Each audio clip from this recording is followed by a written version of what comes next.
Welcome back. All right, so I'm wearing the Kings reverse retro hat and jersey. The Kings, much like the Vancouver Canucks, a team that have gone through a number of color changes and variations on jerseys and looks. The difference being the Kings pretty widely appreciated for all of those looks, almost Burger King notwithstanding.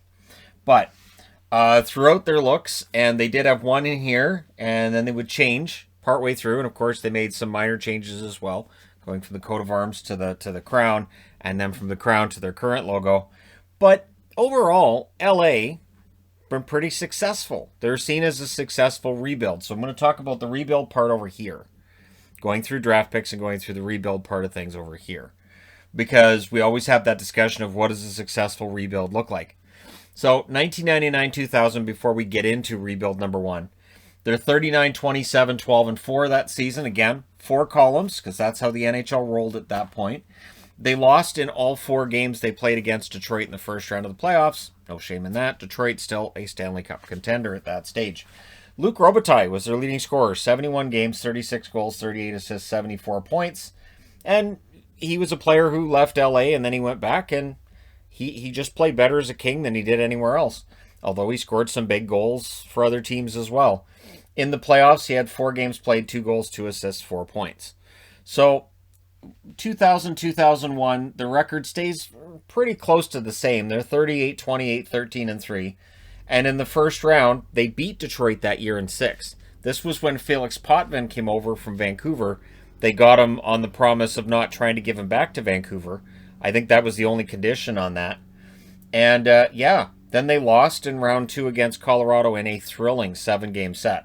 So for the LA Kings, this was a sign of, them being contenders, maybe, right? If Potvin could keep it up. Sadly, he didn't. Paul Fee was their leading scorer that year, 73 games, 38 goals, 51 assists, 89 points. In the playoffs, 13 games played, 3 goals, 5 assists, 8 points. 2001-2002, similar season, 40, 27, 11, and 4. And again, they meet Colorado and fall short against Colorado in 7 games. So back-to-back years, they get eliminated by Colorado in 7. The difference in 2002 being it happens in the first round. So that year, Jason Allison's their leading scorer, 73 games, 19 goals, 55 assists, 74 points.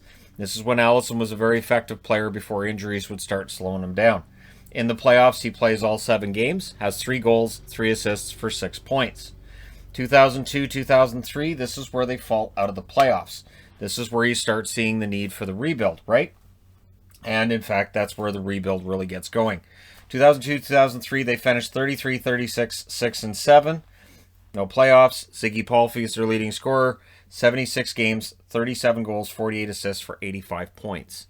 So, 03-04, that rebuild is becoming more and more apparent. 28, 29, 16, and 9. So 25 points that didn't involve wins that season. They don't make the playoffs.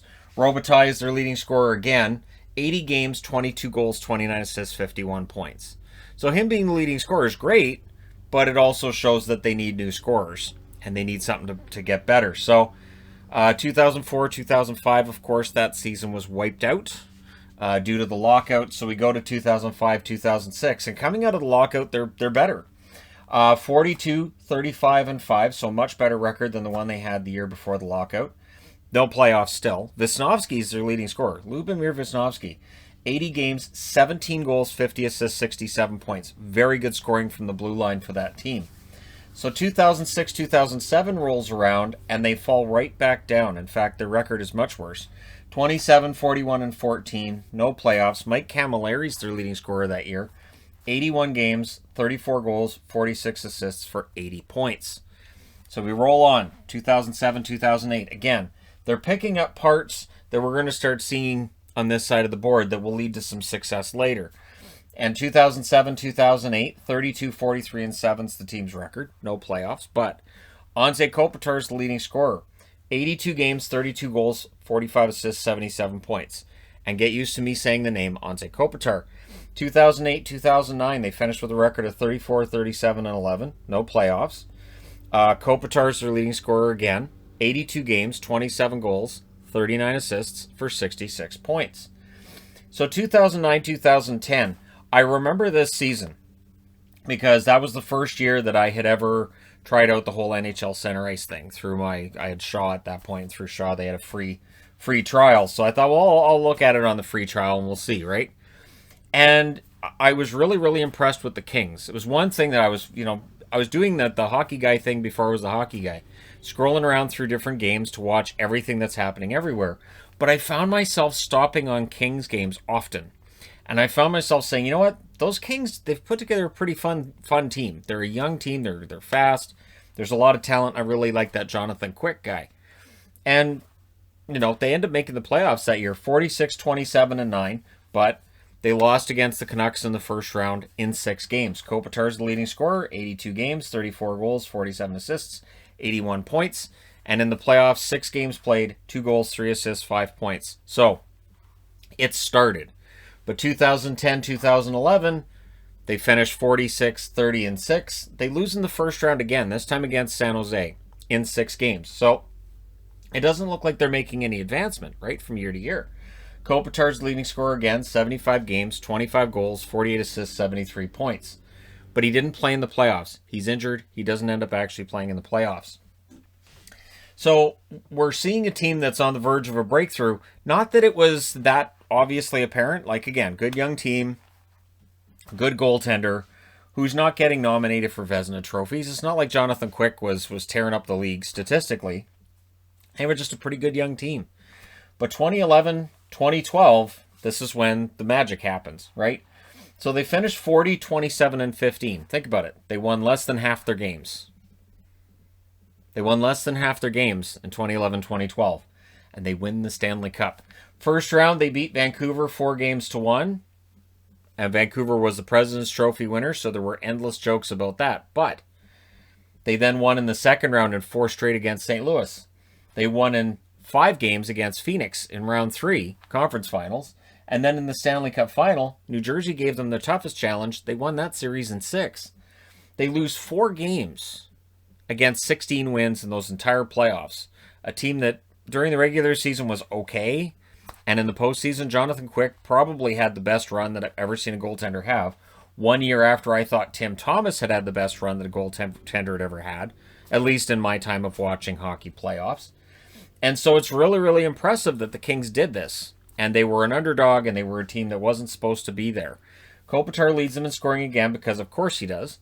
82 games, 25 goals, 51 assists, 76 points. In the playoffs, 20 games played, 8 goals, 12 assists, 20 points. So 2012-2013, the year that denies them an official place as a dynasty in the NHL. They finished 27-16-5 over a lockout-shortened season, right? Round 1, they beat St. Louis in 6. Round 2, they beat San Jose in 7. And, of course, that was a pretty famous series right there.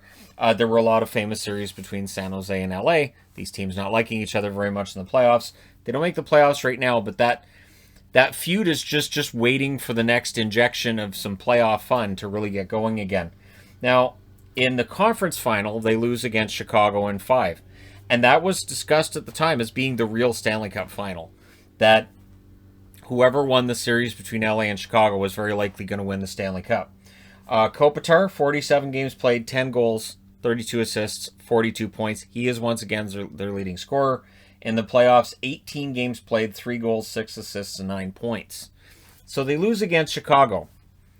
And they'll have the rematch.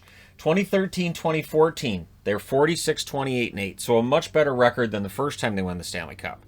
They're no longer considered this overshadowed underdog, this dark horse. They're considered one of the favorites. Round 1, they beat San Jose in 7. Round 2, they beat Anaheim in 7. And then the conference final against the Chicago Blackhawks, they win it in 7. So the New York Rangers, seeing this, are probably thinking, good, they should be tired. Nope. They beat the New York Rangers 4-1 on their way to their second Stanley Cup in 3 years. Again, if they'd overcome Chicago in 2013, probably would have beaten Boston in the final, and probably would have had 3 straight Stanley Cups. And we would still be talking about it as, the most recent dynasty in the NHL. Kopitar, 82 games, 29 goals, 41 assists, 70 points. Because remember, that would have prevented Chicago from winning 3 Stanley Cups over 6 years.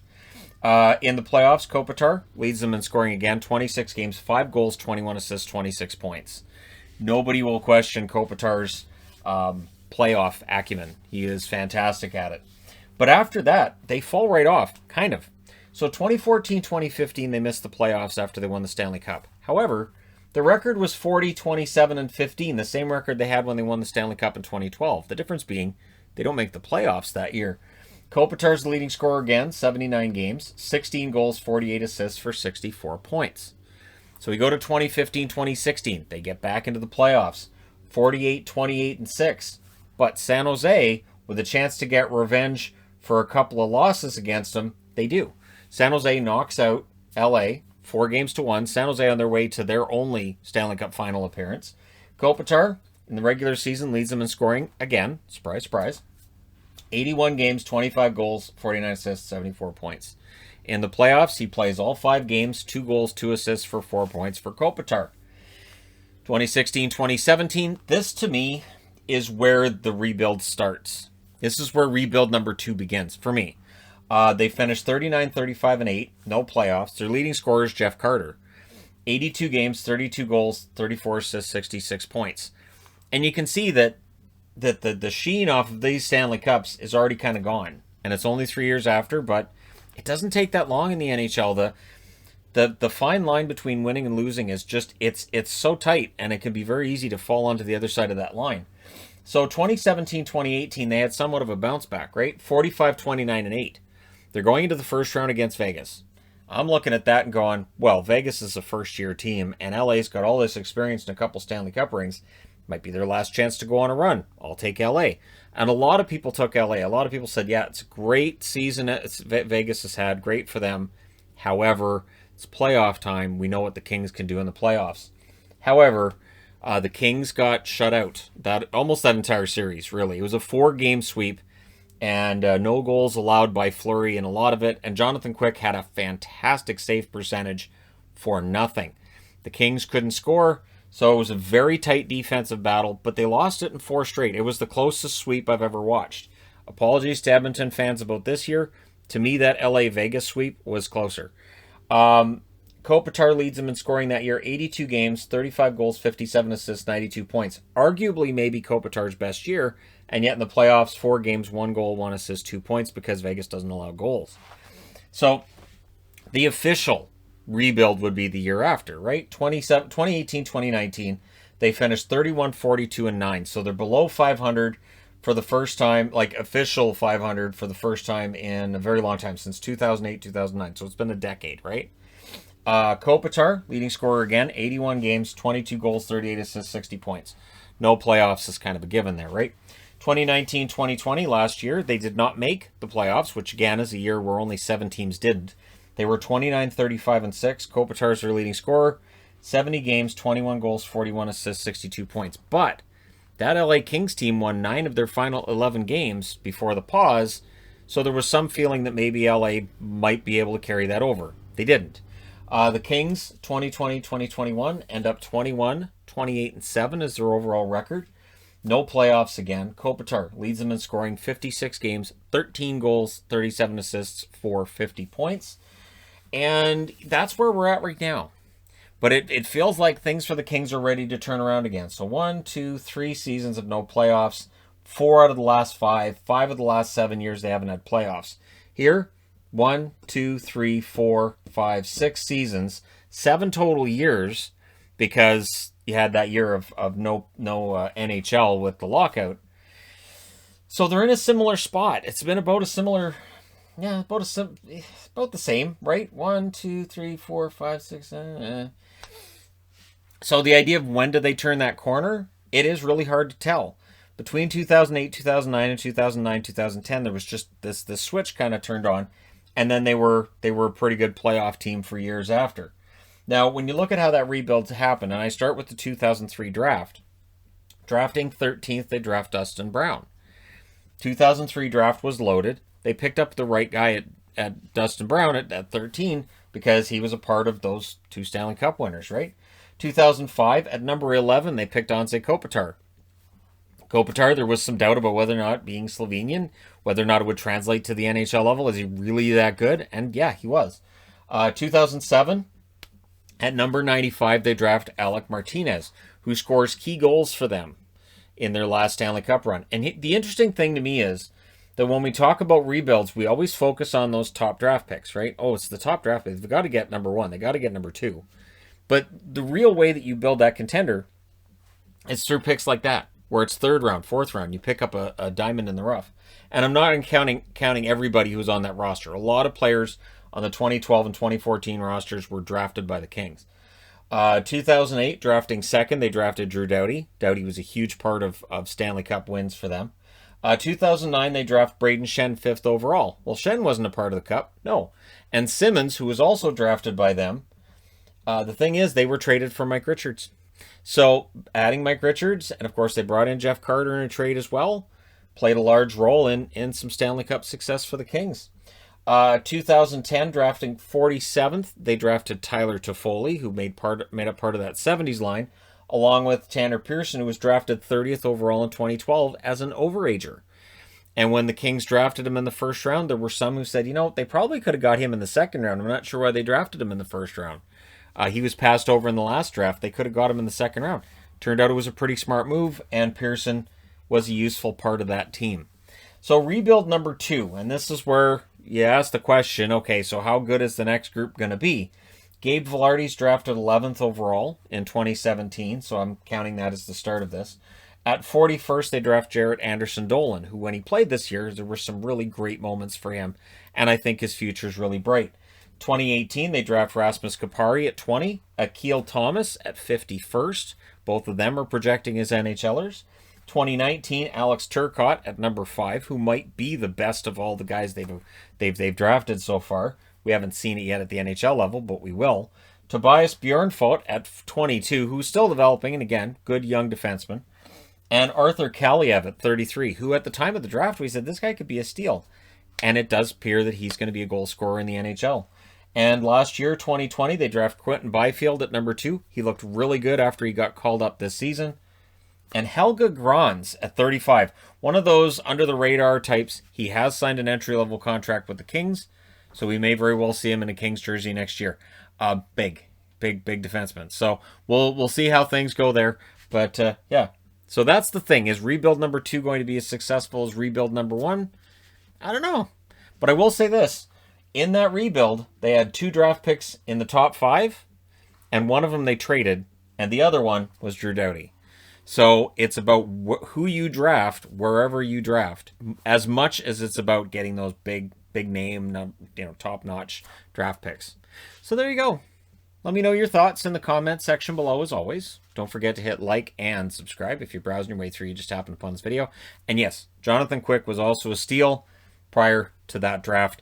So while they weren't rebuilding yet, they picked up Jonathan Quick with a really late draft pick. Nobody paid much attention, but eventually we did. And 2012, he went on a sensational run. In 2014, even though Quick wasn't as good, they scored really well when he was off his game. So the Kings found ways to win. And we'll see if the next generation does as well. Let me know your thoughts. I will talk to you again soon.